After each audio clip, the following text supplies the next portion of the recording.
So what are the essential clubs you need to get started on the golf course? Well, in this video, we're going to show exactly what you need to set you up for success. And we're going to keep it under $100. Enjoy the video. Ooh. Hi everyone, Matt and CJ here, and we're that golf couple. Welcome to the channel where you can get all of your questions answered as beginner golfers. So consider subscribing to us so you don't miss out on any future videos we got going on.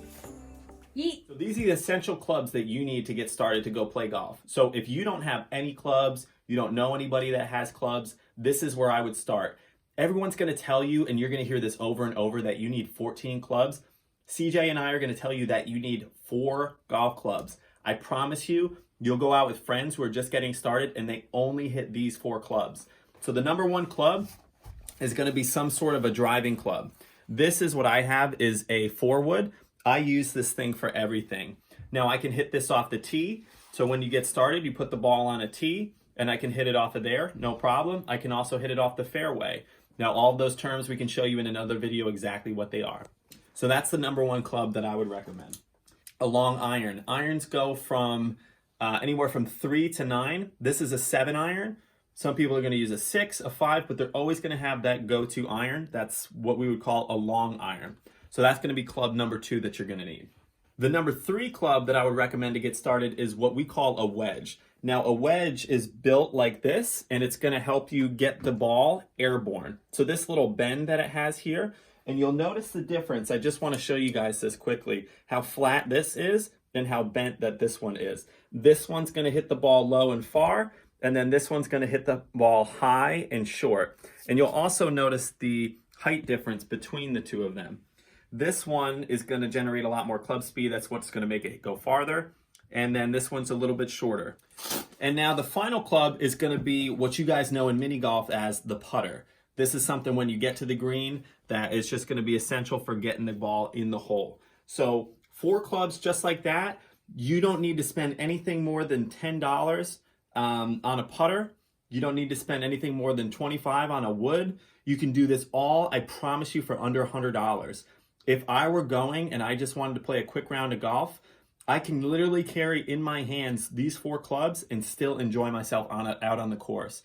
We want you guys to get to the course to enjoy it. This is not an expensive sport. It doesn't need to be an expensive sport. So please get out there and enjoy it and let us know what your experience is. Well, as a lady's perspective, these are the 4 golf clubs that I believe are important to have when you first start golfing as a beginner. So the first club that I definitely would recommend is a wood. This is my 3-wood, and instead of a driver like this is actually the only thing that I use to get off the tee. And the tee is where you put your ball on that little plastic stick or wooden stick, and then you hit it as far as you can, closest to the hole.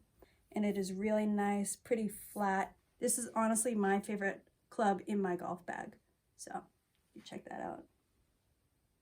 So the next club I would choose is a 6 iron. So after your 3-wood, you hit it as far as you can off the tee. The next furthest club that would get you closest to the hole would be a 6. For me personally, and a lot of other women too.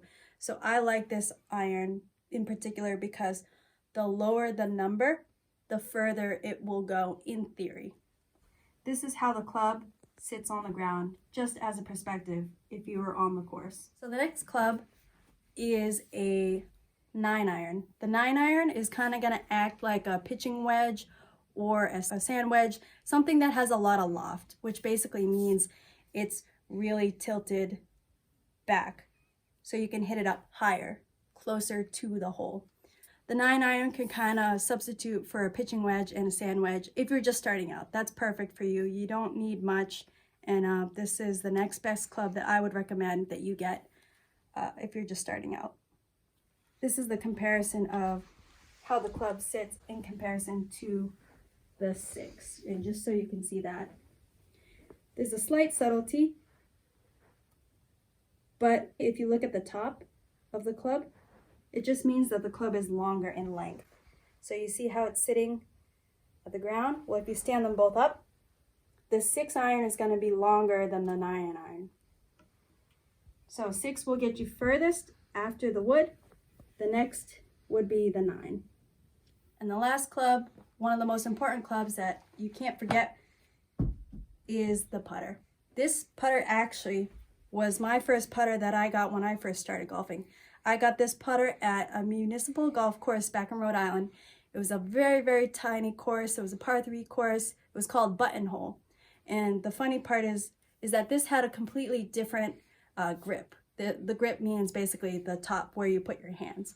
And I saw this thing, I thought it was nice. It's like pretty thin, simple blade, nothing too fancy. And I got it, I believe, on sale for less than $20. And that's all you need. You don't need anything fancy. You don't need any spider webs. You don't need any hammers, whatever that stuff is. Just stick to something that'll hit the ball. It looks exactly like a mini putter as well, which I kind of liked. And you can re-grip the club if you get like some club that doesn't have a grip that you like. You can go to actually a store like Dick's Sporting Goods or anywhere else, and they can take off the grip and re-grip it. And these don't cost a lot. The Super Strokes, few bucks. And then you got a brand new club. This is the only putter I've had. I've been golfing for 5 years. I don't need anything fancy. It just needs to get in the hole. These are the 4 essential golf clubs that we believe you need to get started. So let us know what kind of clubs that you guys would like to start with. Write in the comments below. Thank you so much for watching this video. We hope you enjoyed the content. Make sure to subscribe so we can give you everything that you need to get to the golf course and have some fun. Thanks for watching the video, and we'll see you in the next one. Bye guys. Who am I again? Cool. What? Line? Line?